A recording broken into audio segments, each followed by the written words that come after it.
Hey everyone, and welcome back to the channel. In today's video, we are going to fix the issue where your Snapchat password is not working.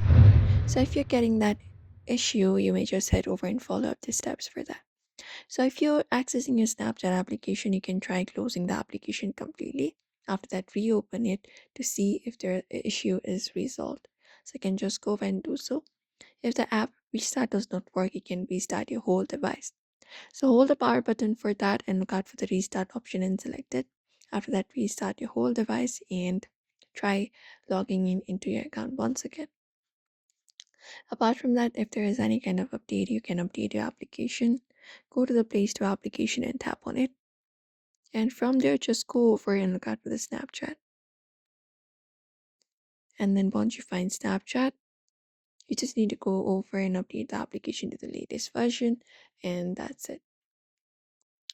Apart from that, if this method does not work, you can look out for um, creating a strong password or use the forgot your password option. So you can just go over and go to the login page, and once you go over there, look out for the option for forgot your password and tap on it. And once you tap on it, you can verify how you would like to reset your password via phone or email. And once you do so, you can reset your password. Your new password should be at least 8 characters long, and make sure you can create a strong password that is something easy to remember for you. So you can just go for and follow up those steps instead. Apart from that, you can clear the app's cache, hold the application and go to the app info.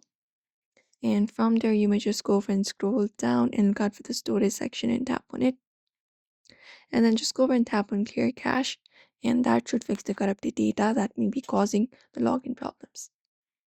And if you have tried too many times, too many attempts have been done, your account may be temporarily locked. So you can just wait for 24 to 48 hours before trying again to logging in. And that is it. So you may just head over and follow up the steps if you're getting that issue. So do not forget to give this video a like and also subscribe for more tips and tutorials.